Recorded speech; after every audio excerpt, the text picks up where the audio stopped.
Bismillahirrahmanirrahim. Assalamualaikum warahmatullahi wabarakatuh. Waalaikumsalam warahmatullahi wabarakatuh. Selamat siang, salam sejahtera untuk kita semua. Terima kasih atas kehadiran Bapak Ibu dalam rangka kegiatan diseminasi budaya positif yang akan disampaikan oleh Ibu Hilde Gadis Jauh, calon guru penggerak angkatan 10. Sebelum kita memulai acaranya, kita dibuka dengan berdoa sesuai dengan keyakinan kita masing-masing. Berdoa mulai.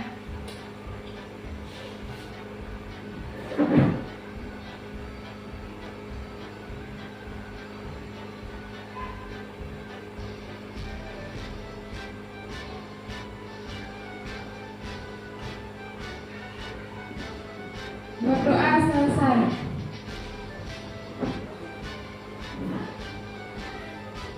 Selanjutnya kita akan mendengarkan pemaparan materi dari Ibu calon guru penggerak angkatan 10.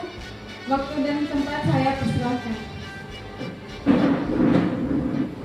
Baik, terima kasih atas kesempatan yang diberikan kepada saya. Selamat siang, Assalamualaikum warahmatullahi wabarakatuh. Pertama, sebagai insan beriman, kita mengucapkan syukur kehadirat Yang Maha Kuasa berkat bimbingannya sehingga pada siang hari ini kita dapat kembali berkumpul di tempat ini. Di kesempatan selanjutnya, saya juga mengucapkan terima kasih atas kesediaan Bapak Ibu Guru untuk bersama-sama mengikuti kegiatan diseminasi tentang disiplin positif yang kita laksanakan hari ini, hari Rabu 12 Juni 2024. Saya calon guru penggerak angkatan 10 Kabupaten Dede, yang di samping kiri saya Ibu Fasilitator, Ibu Risna dari Nagekeo, dan yang samping kanan pengajar praktik Pak Yon. Adapun materi yang akan kita lewati pada hari ini, yang pertama itu tentang disiplin positif dan nilai-nilai kebajikan universal. Yang kedua, hukuman, konsekuensi, dan restitusi. Yang ketiga, keyakinan kelas. Yang keempat, kebutuhan dasar manusia. Yang kelima, posisi kontrol. Dan yang terakhir, segitiga restitusi. Pertama, mungkin saya jelaskan sedikit tentang definisi disiplin. Jadi disiplin itu bisa diartikan bahwa bentuk kontrol diri, yaitu belajar untuk kontrol diri agar dapat mencapai suatu tujuan. Sedangkan untuk disiplin positif itu, yang pertama itu dapat diartikan bahwa proses pendisiplinan terhadap anak tanpa memberikan hukuman atau ancaman. Jadi itu khusus untuk kita di sekolah, cara mendisiplinkan anak. Jadi disiplin positif itu ada yang di rumah, ada juga yang di sekolah, dan juga di lingkungan sekitar. Arti yang kedua itu adalah upaya mengkomunikasikan perilaku yang efektif antara orang tua dan anak. Yang ketiga, mengajarkan anak untuk memahami konsekuensi dari perilaku mereka. Dan yang terakhir, mengajarkan anak tanggung jawab dan rasa hormat ketika mereka berinteraksi dengan lingkungannya. Untuk kesempatan selanjutnya, saya mohon kesediaan Bapak Ibu, mungkin beberapa orang, untuk menyampaikan kasus atau masalah yang terkait pelanggaran disiplin positif di sekolah kita di SD Impres Giliwodo 2. Mungkin Bapak Ibu dapat sampaikan kasusnya apa dengan proses penyelesaiannya. Kesempatan pertama saya berikan kepada Ibu Kartini.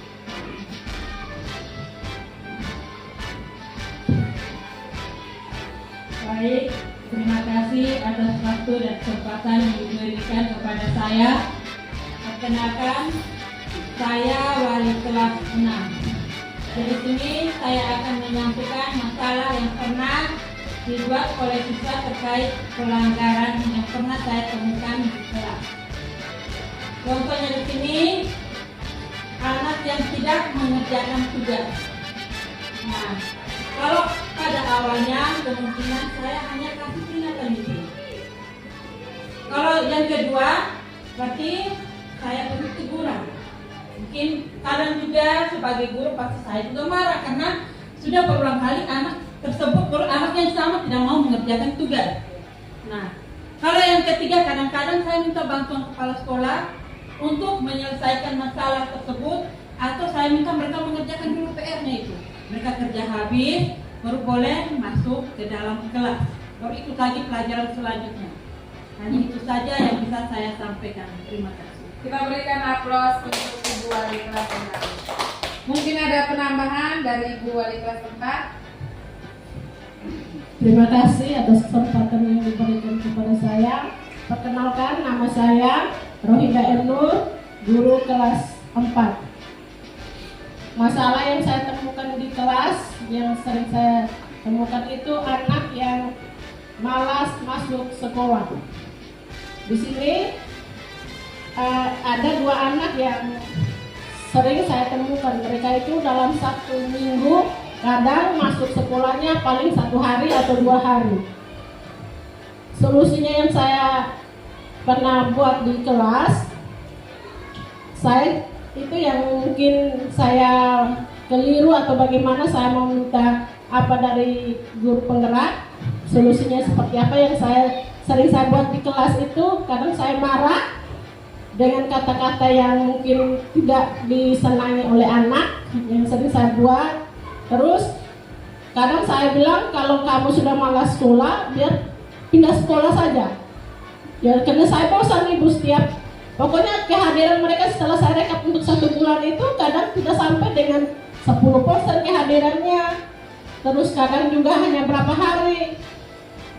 Itu saja ibu yang saya temukan di kelas saya. Kita berikan tepuk tangan untuk Ibu Wali kelas 4. Terima kasih.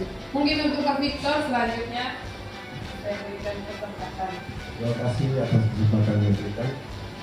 Kalau dari saya, khusus di materi PJOK, biasa anak-anak itu ada beberapa siswa yang sering tidak membawa pakaian olahraga.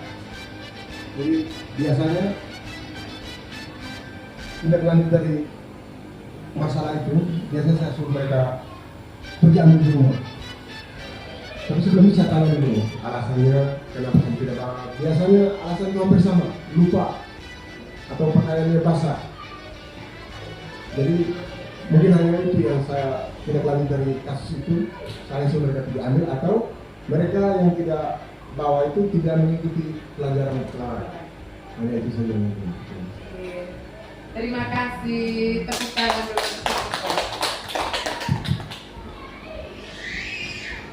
Dari Ibu kelas 1, saya berikan kesempatan. Oke, terima kasih atas kesempatan yang diberi kepada saya. Saya guru kelas 1, nama saya Rufia. Ini masalah yang saya temukan atau sering saya temukan di kelas. Ini yang sering, siswa yang sering terlambat. Ada 2 orang siswa yang sering terlambat, bukan sering, malah setiap hari. Satu siswanya tinggal di lingkungan sekolah, satu siswanya tinggal di luar kompleks. Jadi masalah yang saya hadapi seperti itu berhari-hari. Mungkin awalnya saya sarankan besok jangan datang terlambat lagi. Terus berikutnya masih juga saya berikan, mungkin ada pungut sampah mungkin, atau mungkin dengan raut wajah saya yang sudah tidak enak lagi dipandang, mungkin anak mungkin bisa takut dengan gerak-gerik saya seperti itu, karena berhari-hari sebagai seorang guru mungkin ada emosi. Jadi saya tuh mungkin raut wajah tidak enak, jadi sehingga anak juga takut, ada ketakutan. Jadi solusinya seperti itu, bagaimana saya harapkan pada guru penggerak bagaimana mengatasi solusi seperti itu. Hanya itu saja yang saya dapat sampaikan. Saya kembali kepada Ibu penggerak. Baik, kita berikan aplaus untuk Ibu Wali kelas 1. Terima kasih untuk semua kasus yang sangat luar biasa. Jadi memang untuk di setiap sekolah, di setiap satuan pendidikan itu memiliki masalah yang berbeda-beda. Dan masalah yang berbeda-beda itu harus diatasi atau diselesaikan kita sebagai guru dengan cara yang positif. Mungkin sebelumnya yang kita terapkan masih keliru, dengan kegiatan hari ini mungkin dapat kita terapkan, belum terlambat untuk kita terapkan di hari-hari kedepannya. Jadi yang pertama ini kita mau belajar sebelum kita sampai ke solusi. Terakhirnya nanti kita dapat solusi dari semua kasus yang disampaikan oleh Bapak Ibu guru. Yang pertama yang kita mau belajar di sini adalah nilai-nilai kebajikan universal. Jadi nilai-nilai kebajikan yang ingin dicapai oleh setiap anak Indonesia itu kita kenal dengan profil pelajar Pancasila. Dan dia itu ada 6 elemen. Yang pertama, beriman, bertakwa kepada Tuhan Yang Maha Esa dan berakhlak mulia. Itu kalau kita di sini sudah kita jalankan. Yang misalnya kita buat itu berdoa bersama sebelum masuk ke kelas masing-masing. Yang kedua itu mandiri. Mandiri itu anak diajarkan untuk menemukan apa yang solusi atau masalah yang mereka hadapi. Yang ketiga itu bernalar kritis, mereka menemukan ide atau mencari ide sendiri untuk sebuah masalah. Yang keempat berkebinekaan global itu kita di sini mungkin kalau perbedaan mungkin karena kita satu sekolah ada perbedaan keyakinan antara siswa yang satu dengan yang lain, tapi mereka sudah tunjukkan dengan bertoleransi itu. Yang kelima bergotong royong. Itu juga sudah kita terapkan, misalnya yang piket bergotong royong membersihkan kelas, atau kita melaksanakan kegiatan kerja bakti sebulan sekali untuk membersihkan lingkungan sekolah. Dan yang terakhir adalah kreatif. Jadi seperti filosofi pendidikan yang sudah disampaikan oleh Bapak Pendidikan Indonesia yaitu Ki Hajar Dewantara, bahwa tugas kita sebagai guru itu menuntun anak. Menuntun anak itu sesuai dengan kodrat, yaitu kodrat zaman dan juga kodrat alam. Kodrat alam itu berarti memang anak itu sifatnya dari kodrat alam itu diciptakan dari anak baru masih kecil itu sudah kodrat alam. Jadi kita sebagai guru itu kita harus mendidik anak sesuai dengan kodrat alam. Dan kodrat zaman berarti kita harus bisa menyesuaikan dengan perkembangan zaman. Misalnya pembelajaran yang kita gunakan HP atau anak kita kasih kesempatan untuk mencari sendiri materi atau tugas-tugas di dalam HP atau laptop, tetapi tetap kita batasi. Jadi itu untuk nilai-nilai kebajikan universal ini. Intinya itu kita harus menciptakan pelajar Indonesia yang dikenal dengan profil pelajar Pancasila. Dan di kelas kita ini sudah ada tadi di kelas 6 itu ada profil pelajar Pancasila.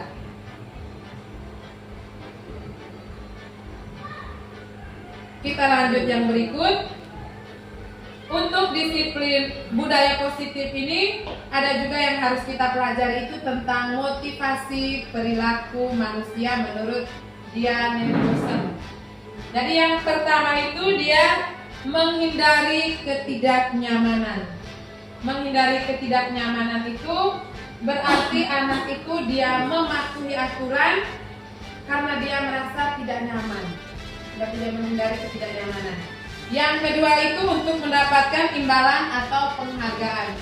Itu anak dia mematuhi atau mengikuti aturan atau disiplin di kelas itu hanya karena mendapat pujian atau imbalan atau penghargaan dari kita sebagai guru. Kalau yang ketiga itu menghargai diri sendiri dengan nilai-nilai yang dipercaya.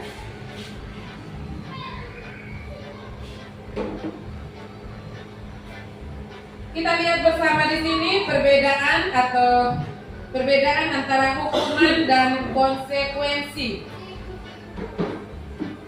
Jadi tadi di awal kita sudah belajar itu, kita sudah lihat bersama bahwa disiplin itu termasuk juga anak itu menyadari konsekuensi yang mereka buat jika mereka melanggar disiplin tadi. Jadi kita tidak boleh memberikan solusi itu dengan memberikan hukuman atau ancaman. Sehingga kita lihat di sini perbedaan hukuman dan konsekuensi itu. Kalau hukuman itu sesuatu yang menyakitkan harus terjadi. Saat kita menyelesaikan masalah, kita memberikan solusi itu dengan hukuman atau ancaman. Dan namanya hukuman berarti sakit. Kalau konsekuensi itu sesuatu harus terjadi. Misalnya, kalau kamu sudah buat ini, berarti akibatnya kamu sudah tahu nanti apa yang akan terjadi. Kalau hukuman itu membuat anak sakit, fisik maupun hati, untuk jangka waktu yang lama. Jadi selain fisik, biasanya juga mungkin karena kita, itu mungkin berlaku untuk kita semua. Kalau anak ada masalah, mungkin kita mengeluarkan, seperti tadi yang disampaikan oleh Bapak Ibu Guru, kita mengeluarkan kata-kata yang kasar, yang menyinggung perasaan, mungkin dia itu membekas dan terbawa terus. Apalagi mungkin dia malu dengan teman-teman sekelasnya. Jadi mungkin saya pernah baca itu bahwa yang untuk 10-15 tahun ke depan itu yang kadang diingat oleh anak itu biasanya sifat atau tingkah laku kita, perlakuan kita terhadap mereka. Untuk ilmu mungkin mereka tidak terlalu ingat. Yang mereka ingat pas disebut mungkin kita punya nama, oh ibu itu begini, oh ibu itu begini. Yang mereka ingat itu. Bukan oh ibu itu matematika dia kali ini, dia mereka tidak terlalu ingat itu. Yang ketiga itu, hukuman itu biasanya anak membenci kedisiplinan. Jadi setelah kita kasih hukuman, bukannya mereka senang untuk ikut. Mungkin di depan kita mereka, iya kami mau berubah, tetapi mereka tetap buat, karena memang kita perlakukan mereka dengan memberikan hukuman. Yang ketiga itu, anak menghargai kedisiplinan. Kalau kita berikan konsekuensi atau mereka menyelesaikan masalah secara individu dengan guru melalui proses yang baik, itu biasanya mereka akan menghargai disiplin. Karena saat menyelesaikan masalah berarti kita menjelaskan langkah-langkah itu. Kita cari tahu dulu sampai terakhir memberikan solusi. Yang keempat, yang berikut itu mendorong anak menyakiti diri sendiri. Kalau konsekuensi itu mendorong anak agar mudah menyesuaikan diri. Dia bisa belajar mungkin setelah kita kasih solusi, dia bisa menyesuaikan diri dengan menerapkan disiplin yang sudah kita sampaikan atau kita buat bersama di kelas. Yang berikut itu konsep diri yang buruk. Kalau konsekuensi itu konsep diri yang baik. Untuk hukuman, anak belajar untuk menyembunyikan kesalahan. Itu mungkin juga terjadi di rumah. Biasanya anak kita takut kita marah, jadinya mereka tidak jujur. Daripada saya jujur, saya kena marah. Mau baik kalau hanya marah, kalau kita pukul. Tapi kalau konsekuensi itu, anak belajar untuk mematuhi aturan. Yang terakhir, anak itu akan merasa marah, ada rasa bersalah, dipermalukan, dan merasa tidak dihargai. Itu saat kita memberikan hukuman. Kalau konsekuensi itu kehilangan hak, dibuat tidak nyaman, diasingkan untuk sementara. Dia tidak berlaku secara tetap begitu, dia hanya untuk sementara. Jadi mungkin itu perbedaan antara hukuman dan konsekuensi.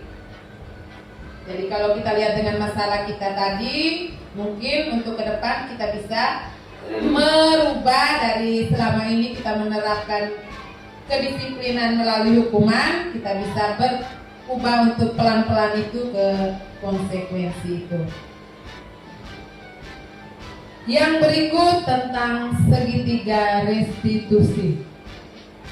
Jadi segitiga restitusi itu adalah proses menciptakan kondisi bagi peserta didik untuk memperbaiki kesalahan mereka sehingga mereka bisa kembali kepada kelompok mereka dengan karakter yang lebih kuat. Jadi anak yang sudah ada masalah itu kita didik atau kita cara mencari solusi itu kita menggunakan segitiga restitusi. Jadi ini untuk segitiga restitusi. Jadi langkah-langkah dalam segitiga restitusi itu yang pertama kita menstabilkan identitas anak. Teori kontrolnya itu kita semua akan melakukan hal yang terbaik yang bisa kita lakukan.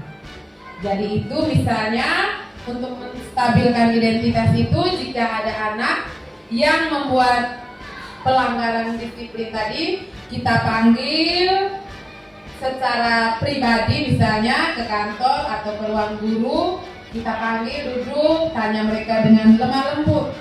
Jadi diharuskan untuk lemah lembut. Jadi kita panggil, ditanya, "Nak, kita tahu kenapa ibu memanggil ke sini?" Itu gitu, menstabilkan identitas itu. "Oh, saya tahu Bu, saya begini. Itu kita tanya dulu dan kita bilang, "Oh, ibu juga pernah membuat kesalahan seperti itu." Setiap orang pernah melakukan kesalahan. Misalnya datang terlambat ke sekolah, kita berbahasa-basi sedikit. "Oh, ibu guru dulu juga sering terlambat ke sekolah saat masih duduk di bangku SD." Itu mungkin pertanyaan yang kita ajukan saat tahap menstabilkan identitas. Setelah kita memanggil, nanti mungkin sebentar ada waktu saya tayangkan kemarin ada tugas saya itu yang tentang segitiga restitusi. Yang kedua itu validasi tindakan yang salah.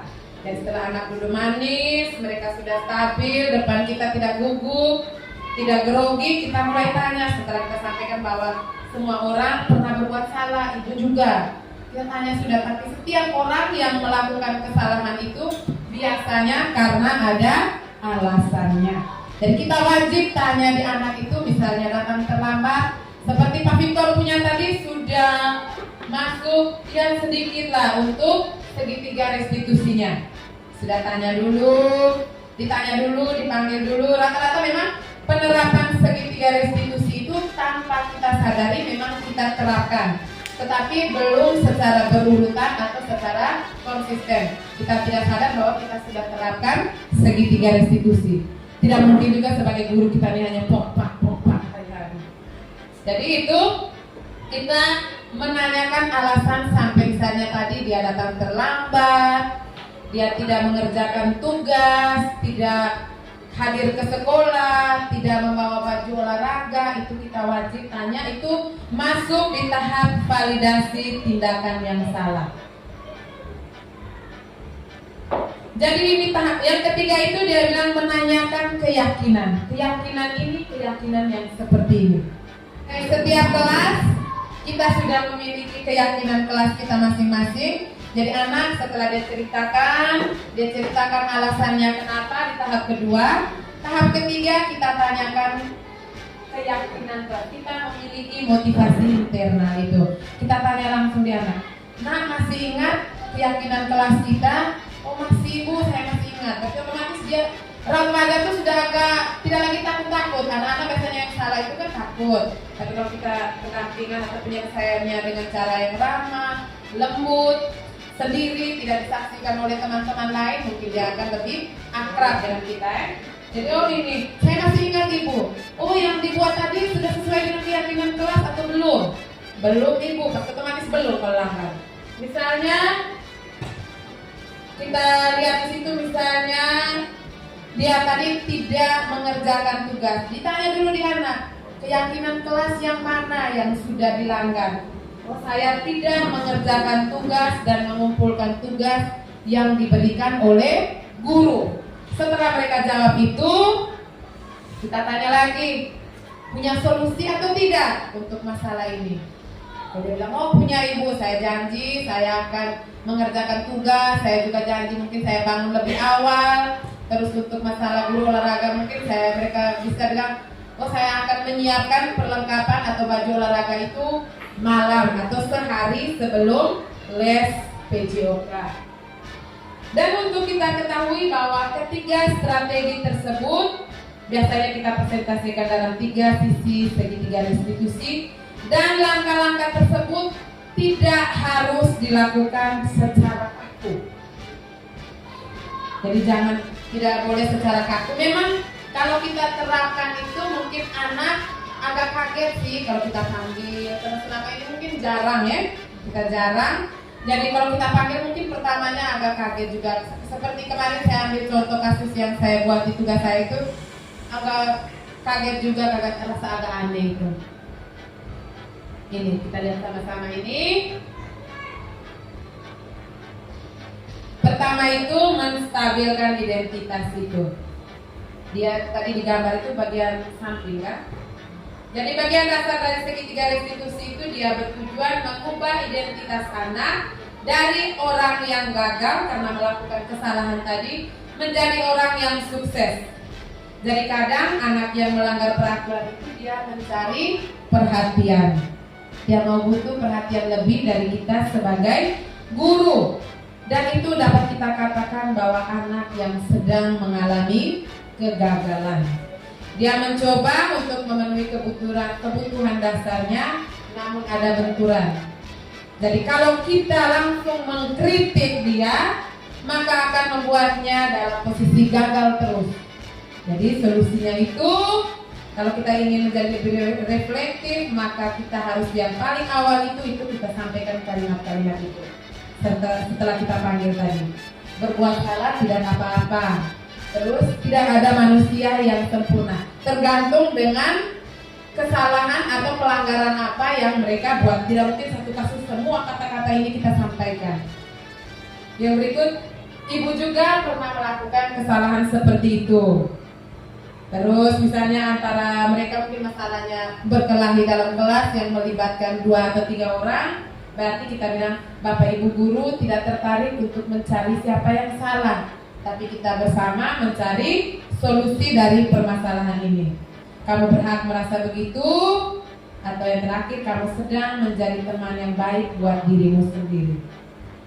Jadi kita sebenarnya dilarang untuk tanya secara detail lagi. Oh, kau punya masalah tadi apa? Kronologinya kau tuh bagaimana sampai begini? Itu sebenarnya tidak. Kayak menghakimi anak itu tidak boleh.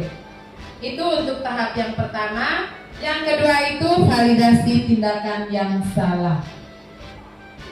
Seperti tadi yang saya sampaikan bahwa semua tindakan atau kesalahan atau pelanggaran yang kita buat itu karena ada alasannya. Jadi semua tindakan manusia itu entah baik atau buruk, menurut teori kontrol itu bahwa dia memiliki maksud atau tujuan tertentu. Jadi untuk validasi tindakan yang salah itu, mungkin kalimat itu yang bisa kita pakai saat kita panggil anak itu. Padahal kamu bisa melakukan yang lebih buruk dari ini ya. Misalnya mereka berkelahi mungkin sampai pukul atau hantam meja kursi di kelas begitu. Terus kamu pasti punya alasan mengapa melakukan ini. Seperti tadi solusi dari setiap guru itu dipanggil anaknya, ditanya alasannya apa. Kamu patut bangga pada dirimu sendiri karena kamu telah melindungi sesuatu yang penting buatmu. Yang terakhir itu, kamu boleh mempertahankan sikap itu, tapi kamu harus menambahkan sikap yang baru. Jadi biasanya guru itu menyuruh anak untuk menghentikan sikap yang tidak baik. Tetapi menurut teori kontrol, ini bukan menurut saya, menurut teori kontrol, bahwa resep itu tuh tidak manjur. Karena mungkin tindakan guru dengan memvalidasi sikap yang tidak baik seperti bertentangan dengan yang ada, yang seperti tadi seperti melindungi itu. Namun sebetulnya tujuan untuk menunjukkan bahwa guru memahami alasan dibalik tindakan murid. Jadi untuk yang kedua tadi, para guru juga harus menerapkan segitiga ini, mengatakan bahwa anak-anak yang tadinya tidak terjangkau menjadi lebih terbuka. Nanti mungkin setelah ini kita terapkan di kelas, selama ini atau di ruang guru saat anak ada masalah itu, dengan sendirinya anak-anak itu dia menjadi lebih jujur dengan masalah yang dia buat itu, dia menjadi lebih terbuka karena memang sudah didukung dengan gurunya yang lembut, sendirian di sana secara individu, biasanya anak menjadi lebih terbuka. Dan strategi ini juga menguntungkan bagi murid dan guru karena guru akan berada dan dalam posisi siswa dan karena itu akan memiliki perspektif yang berbeda. Yang terakhir itu sisi ketiga dari segitiga institusi itu kita menanyakan keyakinan. Jadi military control juga menyatakan bahwa pada dasarnya kita itu memiliki motivasi secara internal. Internal itu berarti motivasi dalam diri kita masing-masing. Kalau eksternal berarti dari lingkungan, misalnya itu berada di luar diri kita.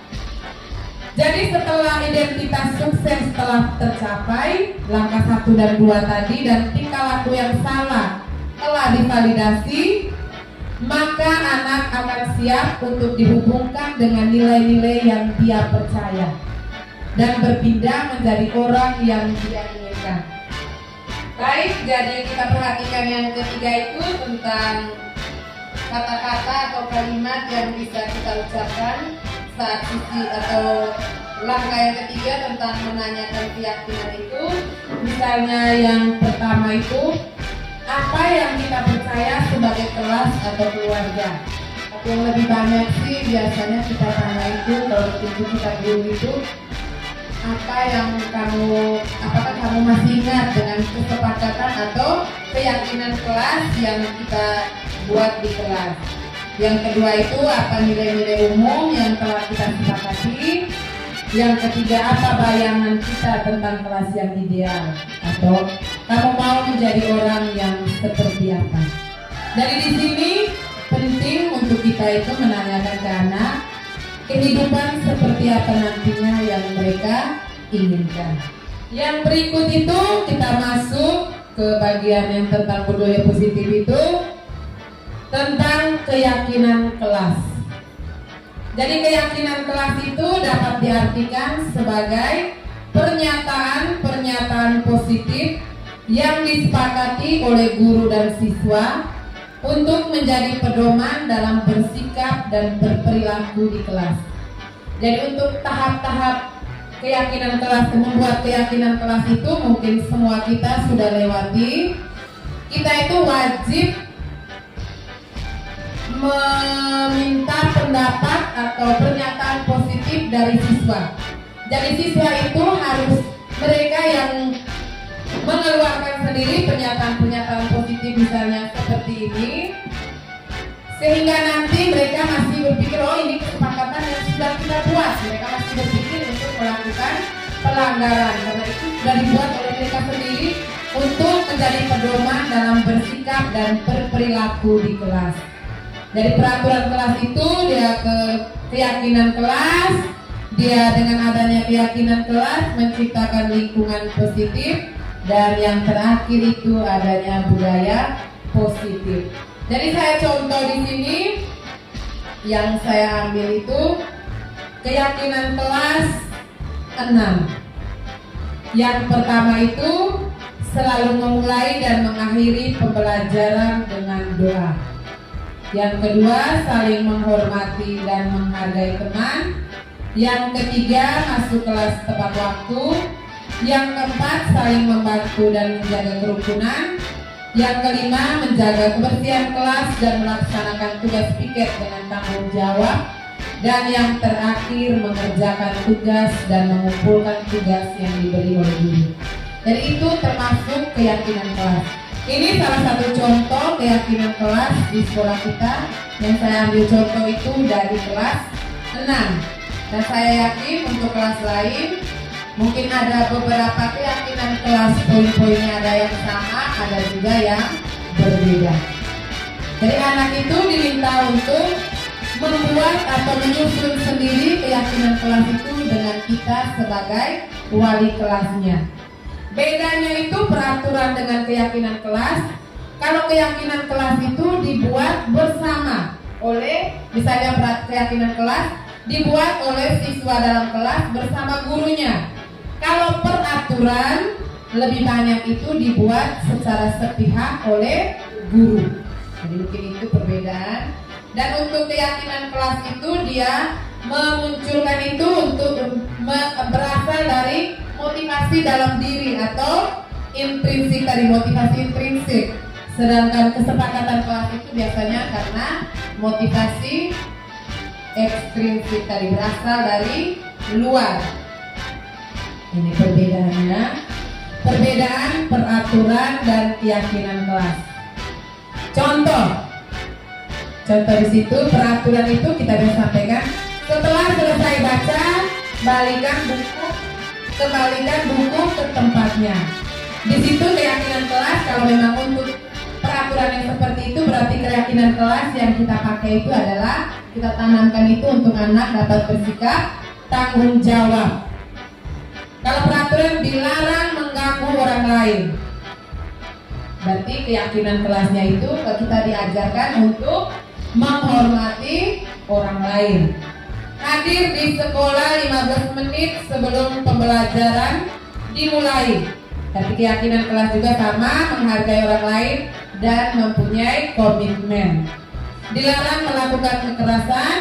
Keyakinan kelas itu kita tentang keselamatan dan juga menghormati orang lain. Dilarang menggunakan narkoba, itu tentang kesehatan. Bergantian atau menunggu giliran itu berarti kita menghormati orang lain dan diajarkan untuk bersabar. Gunakan masker, itu termasuk kesehatan atau keselamatan. Dan yang terakhir itu misalnya jangan berlari di kelas atau di koridor, itu keyakinan kelasnya tentang keselamatan dan keamanan.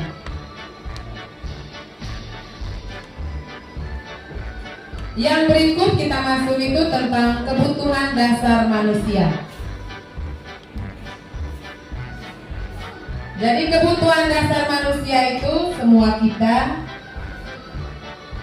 siapapun itu memiliki kebutuhan dasar. Kebutuhan yang paling pertama itu adalah kebutuhan untuk bertahan hidup. Itu semua kita butuh bertahan hidup. Yang kedua, kebutuhan akan kasih sayang dan rasa diterima. Selain kita guru, siswa juga membutuhkan kasih sayang dan rasa diterima. Misalnya siswa yang membuat kesalahan yang sama berulang-ulang, kalau kita cari tahu biasanya mungkin ada masalah di rumah atau kurangnya perhatian dan kasih sayang dari orang tuanya. Yang ketiga itu penguasaan. Untuk penguasaan ini berarti kita itu membutuhkan pengakuan dari orang lain tentang kemampuan kita. Begitu juga siswa, dia butuh pengakuan dari guru juga. Dari itu masuk kebutuhan dasar. Yang ketiga itu penguasaan. Yang keempat, kebutuhan akan kesenangan. Sekalipun memang kita lihat anak itu mungkin dia bermain dalam kelas, memang itu salah, tapi mungkin dia satu sisi itu dia merasa senang dan dia mungkin itu kebutuhan untuk dia juga, dia kesenangan tadi. Dan yang terakhir, kebutuhan dasar itu adalah kebebasan.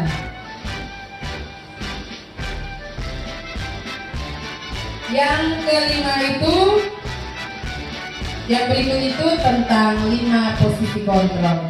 Jadi 5 posisi kontrol ini kita bahasnya mungkin agak lama.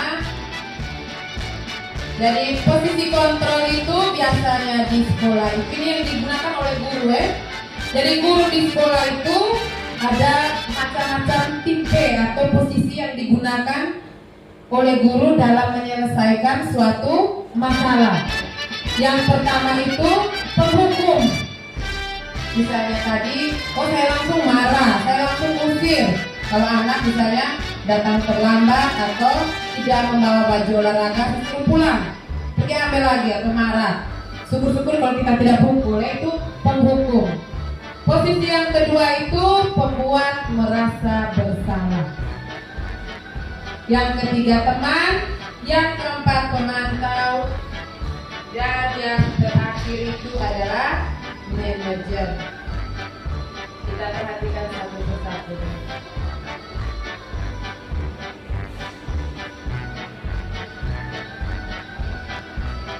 yang di sini ini menurut William Glasser tadi berkesimpulan bahwa ada 5 posisi kontrol yang diterapkan oleh seorang guru. Jadi namanya guru, ini kita jelaskan di sini mungkin untuk kita guru.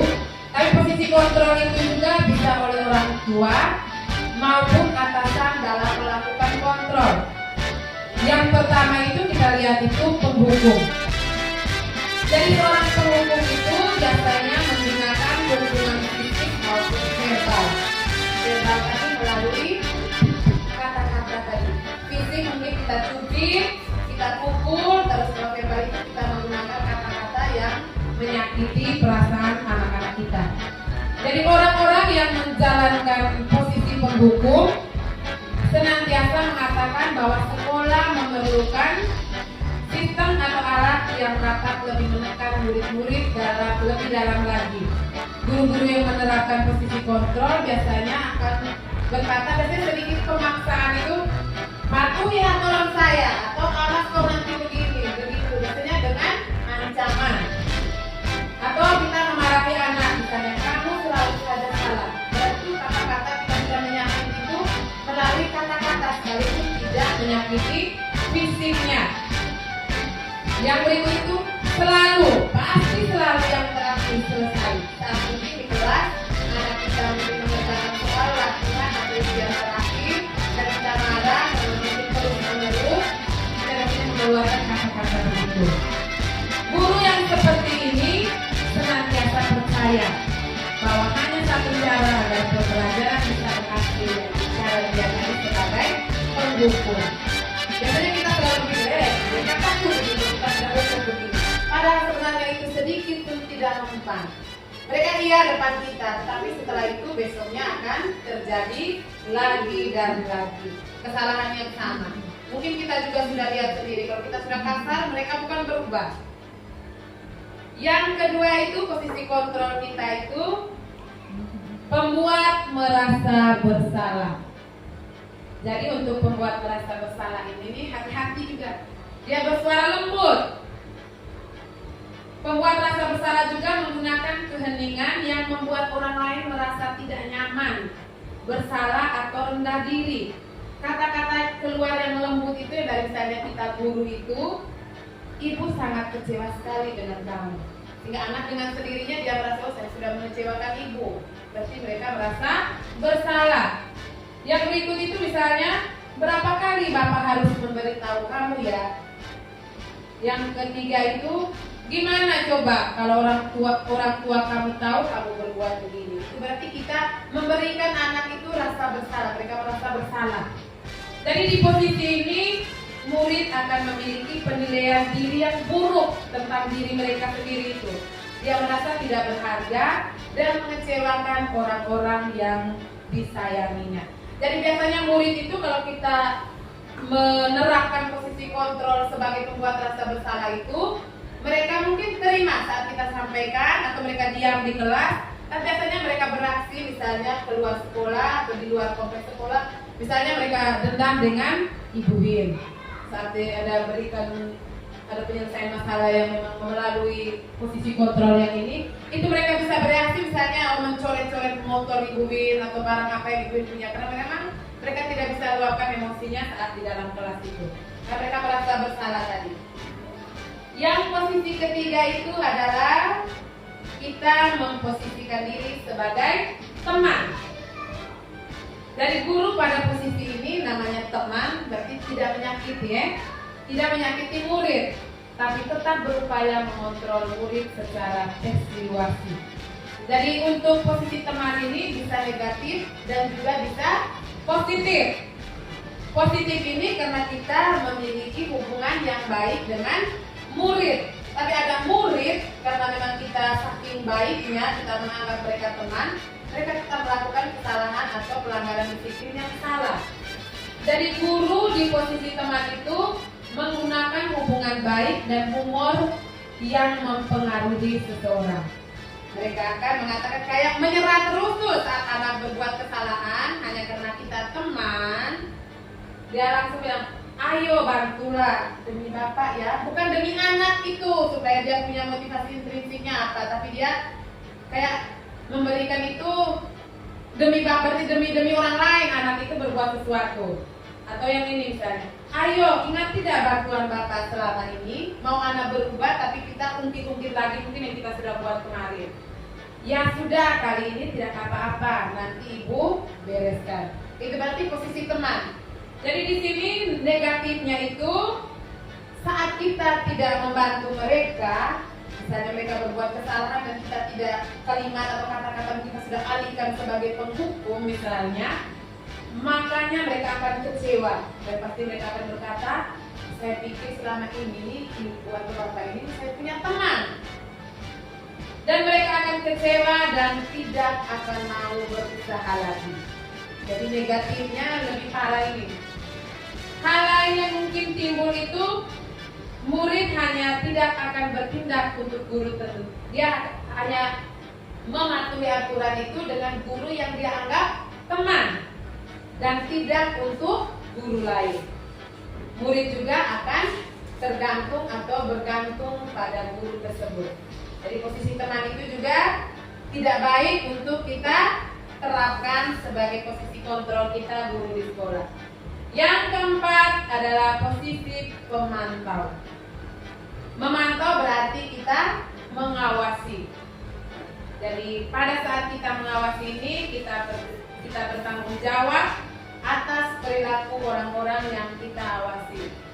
Jadi untuk pemantau ini dia berdasarkan pada peraturan dan konsekuensi. Dia itu saat penyelesaian masalah itu dia lebih memegang kuat itu aturan yang sudah disepakati, aturan yang sudah dibuat. Jadi dengan menggunakan sanksi atau konsekuensi kita dapat memisahkan hubungan pribadi dengan murid. Dan biasanya sebagai pemantau itu kita bertanya, peraturannya apa? Misalnya ada anak, kita ini hari Sabtu berseragam pramuka, sepatunya hitam. Tapi saat itu anak mengenakan sepatu putih misalnya, berarti kita tanya peraturannya apa seharusnya seragam yang harus kita kenakan pada hari Sabtu. Apa yang telah kamu lakukan? Sanksi atau konsekuensinya apa? Itu kalau kita sebagai pemantau. Sehingga misalnya kasus anak yang tidak memakai sepatu sesuai aturan, bahwa konsekuensinya hari ini kalau sesuai dengan aturan berarti kamu sepatu hitamnya itu bapak atau ibu sita, kumpulkan dulu. Nanti sepulang sekolah baru dikenakan lagi. Mungkin itu sanksi yang harus dia tahu. Jadi peraturan memang sudah dibuat dan itu posisi sebagai pemantau. Jadi untuk pemantau ini dia mengandalkan penghitungan, catatan, data yang dapat digunakan sebagai bukti atas perilaku seorang. Dia menggunakan stiker, slip catatan, daftar cek. Posisi pemantau sendiri itu berawal dari teori stimulus respon yang menunjukkan tanggung jawab guru dalam mengontrol murid. Posisi yang kelima atau yang terakhir. Jadi untuk posisi ini posisi manajer. Sesuai dengan posisi kontrol tadi, setelah kita dengar bersama dari 1 sampai 4 tadi, dari penghukum, pembuat rasa bersalah, teman dan pemantau, posisi yang seharusnya dimiliki kita sebagai guru atau orang tua, ini juga untuk orang tua kita di rumah, posisi yang harus kita pakai itu adalah posisi manajer. Kalau memang campur-campur dengan pemantau masih bisa, atau teman sedikit. Tapi kalau penghukum dan pembuat rasa bersalah itu sebaiknya tidak kita pakai untuk posisi kontrol itu di sekolah atau di rumah. Jadi untuk manajer ini posisi di mana guru berbuat sesuatu bersama murid, mempersilahkan murid mempertanggungjawabkan perilakunya, mendukung murid agar dapat menemukan solusi atas permasalahannya sendiri. Jadi dia itu juga telah sebagai seorang manajer itu, dia juga harus memiliki keterampilan di posisi tadi sebagai teman dan juga sebagai pemantau. Tetapi tidak boleh gunakan penghukum atau pemberi rasa bersalah. Jadi itu kita menginginkan murid-murid kita menjadi manusia berdiri, merdeka, maka kita perlu mengacu pada restitusi tadi. Dan kita dihimbau itu untuk mengambil posisi kontrol itu sebagai manajer. Jadi di posisi manajer itu murid diajak untuk menganalisis kebutuhan dirinya maupun kebutuhan orang lain. Jadi dia punya penyelesaian hampir sama tadi, misalnya anak ada masalah, dipanggil dulu secara individu misalnya. Terus kalau tetap juga dibuat, mungkin kita hadirkan guru BK. Kalau kita di SD, guru BK kembali ke wali kelas masing-masing ya, kita tidak ada guru BK. Atau mungkin sudah tidak bisa lagi, mungkin kita bersama-sama dengan pimpinan atau kepala sekolah.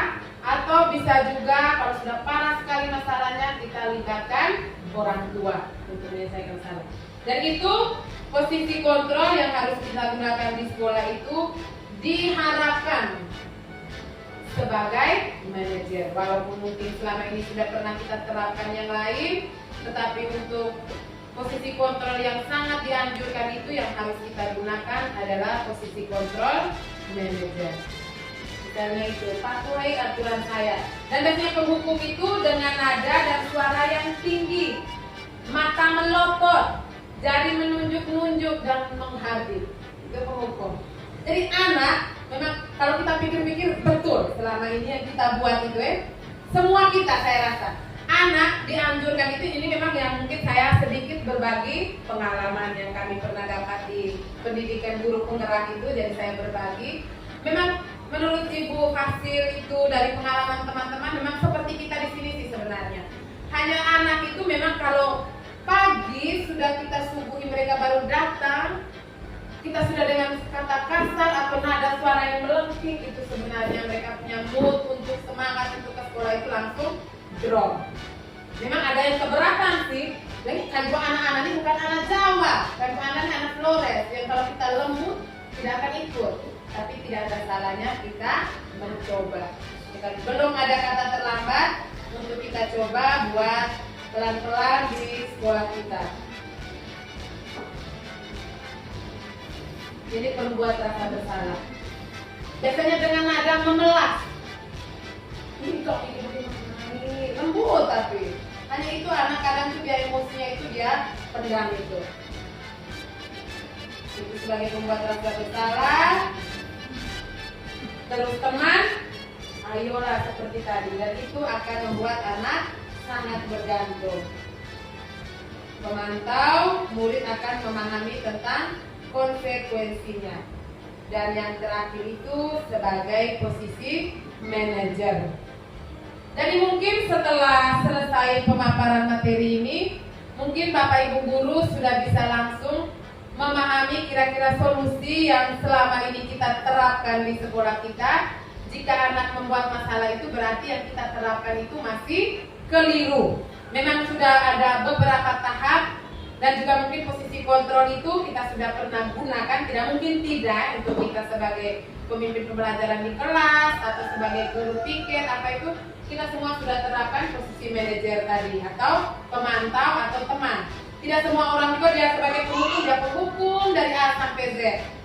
Jadi mungkin solusi atau cara penyelesaian masalah dari masalah yang disampaikan oleh Bapak Ibu guru tadi bisa selesaikan atau bisa ambil sendiri keputusan nanti yang mana yang menjadi solusi untuk penyelesaian masalah di kelas masing-masing. Baik Bapak Ibu guru, untuk sesi berbaginya sudah selesai. Mungkin untuk kedepannya diharapkan kita dapat menerapkan apa yang sudah kita dapatkan hari ini demi memajukan pendidikan di SD Impres Iliwodo II. Untuk kegiatan hari ini saya akhiri. Terima kasih atas partisipasi Bapak Ibu guru. Mohon maaf jika ada kata-kata yang tidak berkenan. Selamat siang. Assalamualaikum warahmatullahi wabarakatuh. Kesempatan selanjutnya saya kembalikan kepada moderator. Terima kasih. Baik, terima kasih atas pemaparan yang telah disampaikan oleh Ibu calon guru penggerak angkatan ke-10. Mari kita berikan aplaus yang meriah untuk Ibu calon guru Madura.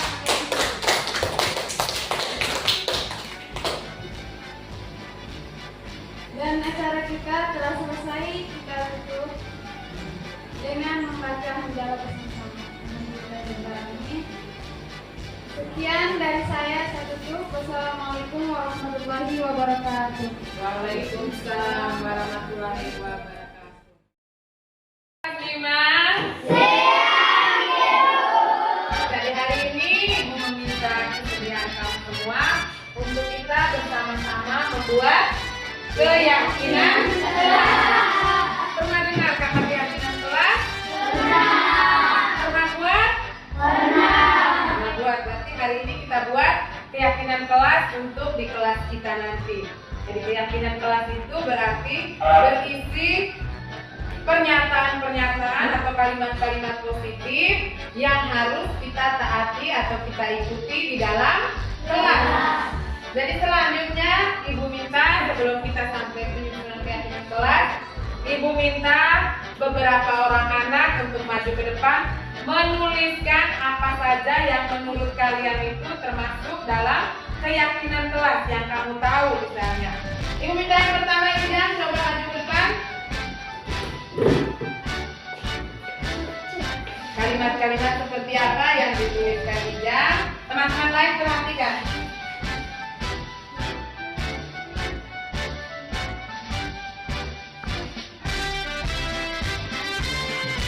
Ijang, Ijang.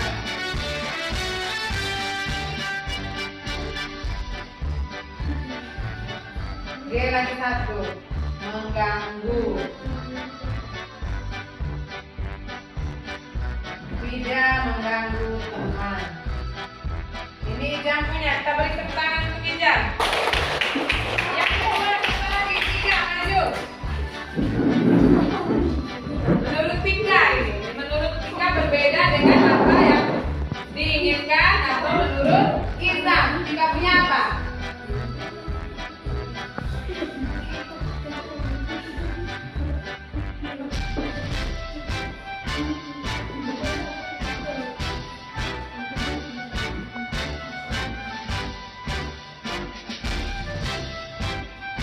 Menurut Tika tidak menyontek saat ujian atau ulangan. Kita tepuk tangan untuk Tika.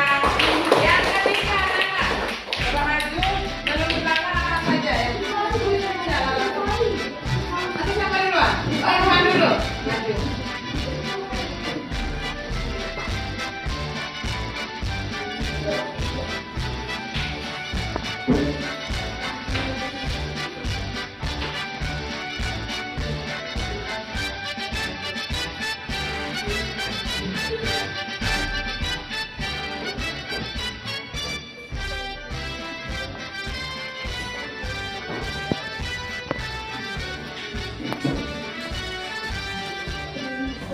Irfannya tidak datang terlambat. Yang berikut, siapa mau maju? Lana maju. Yang keempat. Yang penting kamu ingat apa yang kamu mau tulis itu apa? Pernyataan positifnya. Nomor tidak masalah ya, urutan keberapa? Sekarang Lala punya.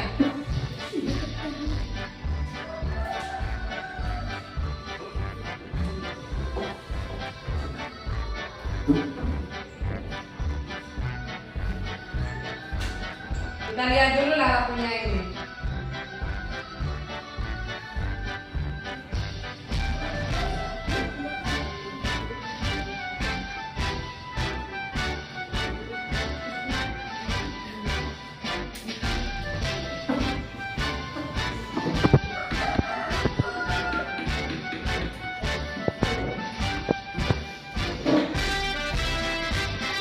Iya, ini Lara punya.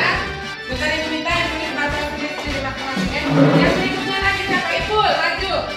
Ya, Ipul.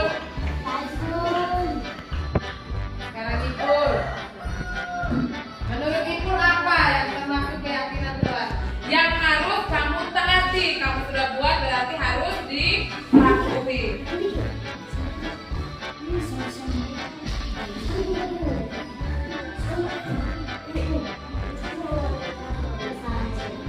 Melaksanakan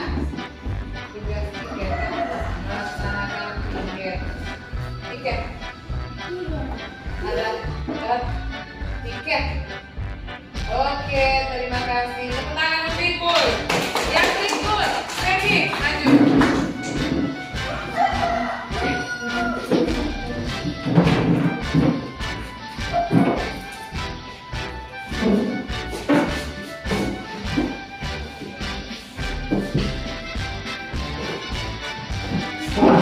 Yang lain berpikir apa pernyataan atau kata yang bisa kita pakai untuk mengenai kelas.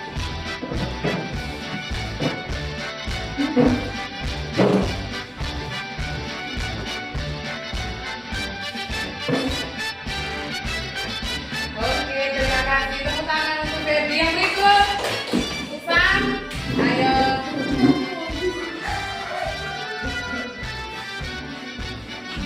Yang ketujuh sekarang, setiap orang punya pemikiran yang berbeda-beda. Hal-hal positif yang dia mau di kelas itu seperti apa? Tidak mungkin yang Sadam inginkan itu sama seperti yang diinginkan oleh Aidil atau oleh Ijam.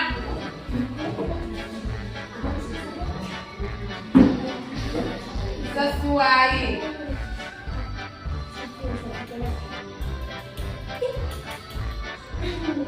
Sesuai. Iya, tepuk tangan untuk Sam. Yang berikut, Bulan maju. Bulan tidak belum siapa sekarang? Sambil.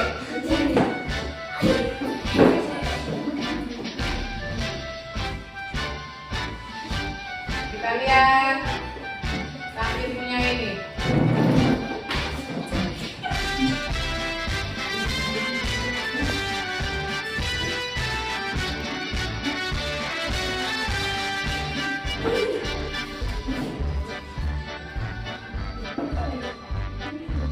Oke, terima kasih untuk Sambil. Yang berikut, Dilan. Tepuk tangan untuk Sambil.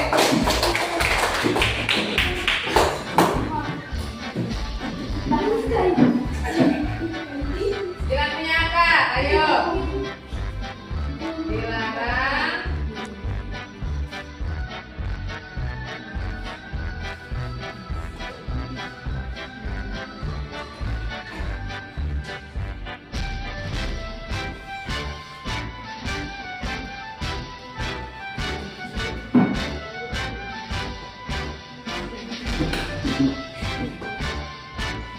Oke, terima kasih. Tepuk tangan untuk Dilan. Kita minta satu orang lagi ya, Feby yang terakhir. 10 orang.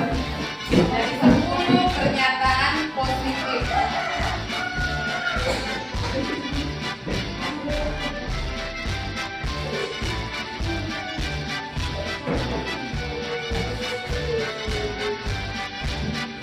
Lihat dulu, jangan mikir pemain. Kita lihat Feby-nya apa ini.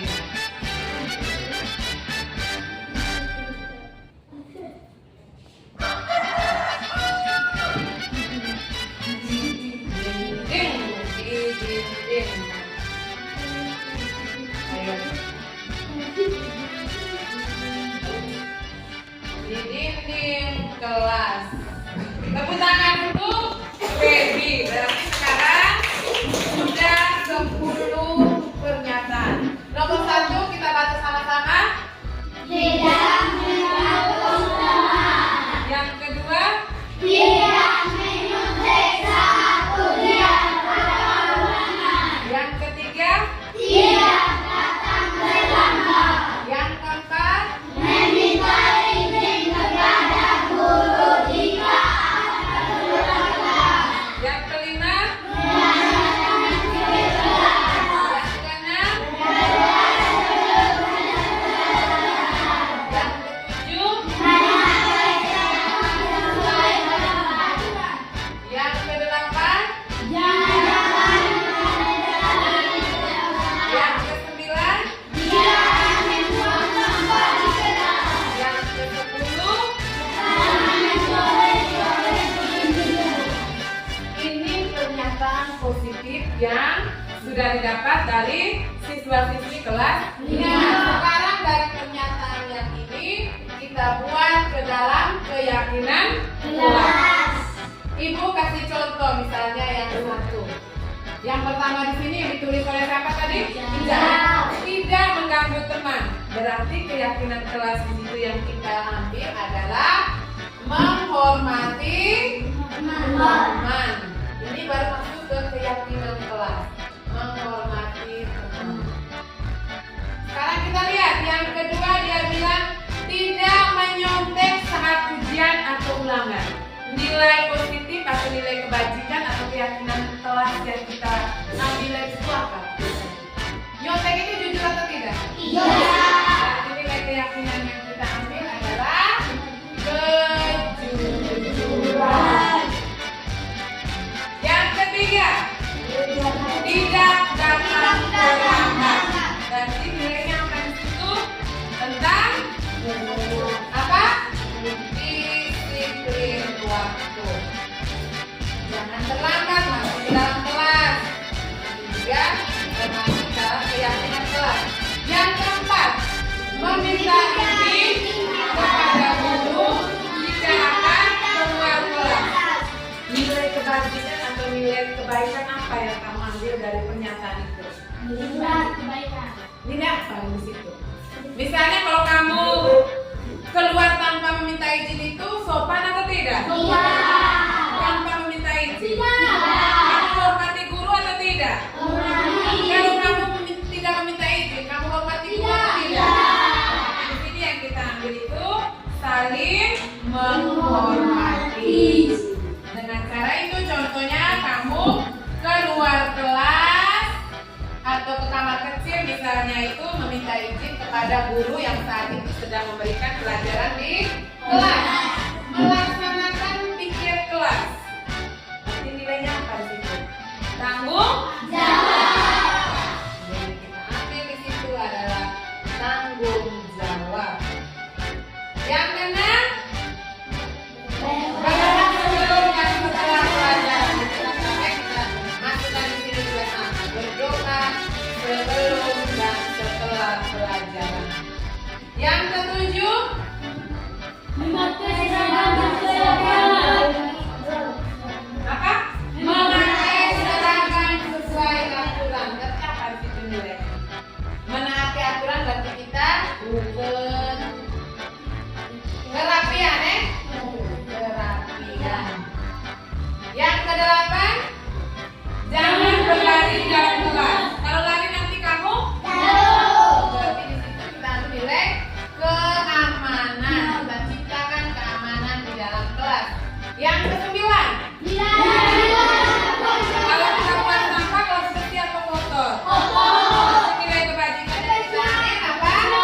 Benar, kebersihan. Yang terakhir baca di sana.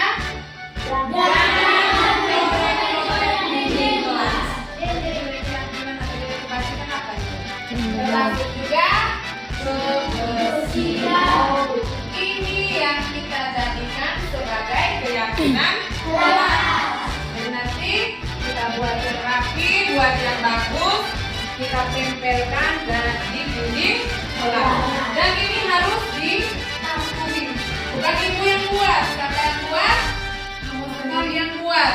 Kamu punya mau seperti ini kita dalam kelas nanti, berarti itu harus dijalankan, jangan dilanggar. Bisa tidak kelas 5? Bisa. Baik, untuk yang ini kita sampai di sini, sampai ketemu lagi sebentar setelah jam istirahat. Selamat siang. Baik anak-anak, sebelum kita pulang ke rumah, setelah selesai mengikuti pelajaran, kita harus menutup kegiatan kita dengan berdoa. Kira-kira siapa yang mau memimpin doa kita siang hari ini? Silakan Ijal, maju ke depan.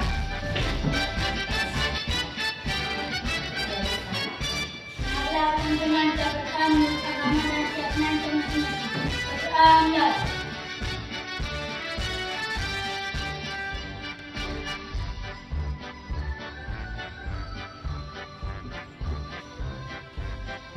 Berdoa selesai. Siap bersalam.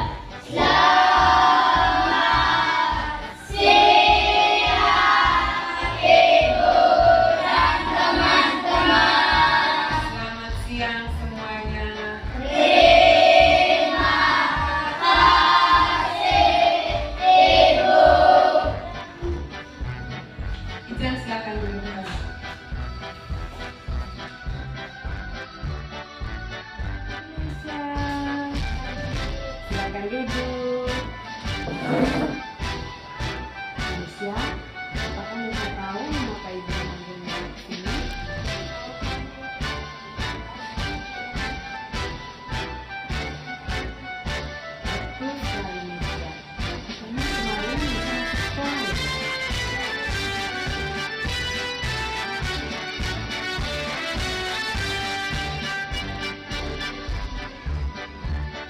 Indonesia, setiap orang pernah melakukan kesalahan. Kita juga pernah melakukan kesalahan. Dan setiap orang yang melakukan kesalahan itu pernah ada alasannya. Kira-kira apa alasan Aisyah sampai tidak menyebutkan tugas yang diberikan pada Aisyah?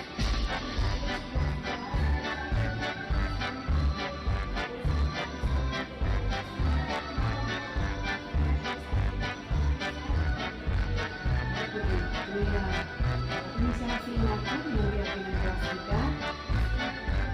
Kira-kira yang bisa lakukan sesuai ketiga dengan kelas kita. Kira-kira kelas yang mana Nisha? Kok bisa tahu? Bisa punya solusi atau tidak untuk masalah yang bisa lakukan ini?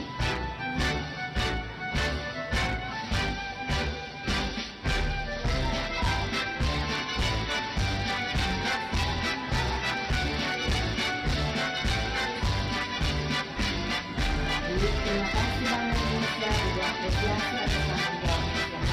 Sekarang kembali ke kelas ya.